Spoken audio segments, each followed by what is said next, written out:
კობახიძემ სანქცირებულ შინაგან საქმეთა მინისტრს სულხან თამაზაშვილს პოლიციის გენერალ-მაიორის უმაღლესი სპეციალური წოდება მიანიჭა.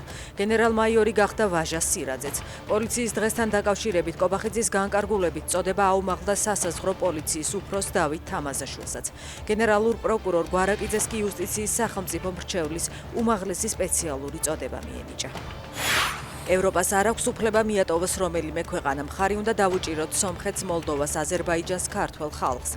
აცხადებს ვოლოდიმირ ზელენსკი რუსეთის ღია მუქარების პასუხად სომხეთის მიმართ. მისი თქმით, რუსეთი მეზობელ ქვეყნებს ახლა ბევრად უფრო ღია დემუქრება, ვიდრე ადრე და ეს მხოლოდ სომხეთს არ ეხება. უკრაინელებმა ტაგანროგში ნავთობაზას, სარატოვში კი ნავთობგადამამუშავებელ ქარხანას დაარტყეს. იწვის კიროვის ოლქში მდებარე ლაზარევოს ნავთობსადგურიც, რომელიც რუსული ნავთობსადენების სისტემის ერთ-ერთი საკვანძო პუნქტია. გამოიყენება ნავთობის გადასაქაჟად პრიმორსკის პორტისკენ, საიდანაც რუსული ნავთობი ექსპორტზე გადის. ჩემპიონთა ლიგის ფინალში PSG-ს გამარჯვების შემდეგ პარიზში არეულობა დაიწყო. გამარჯვების აღსანიშნავად ქუჩებში ათასობით ადამიანი გამოვიდა. ქვეყნის მასშტაბით 22,000 პოლიციელი იყო მობილიზებული, 8,000 მხოლოდ პარიზში.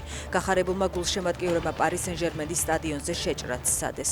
პოლიციამ ცხელმსადენი გაზი გამოიყენა, დააკავეს 80-მდე ადამიანი, დაზიანდა მანქანები და კომერციული ობიექტები.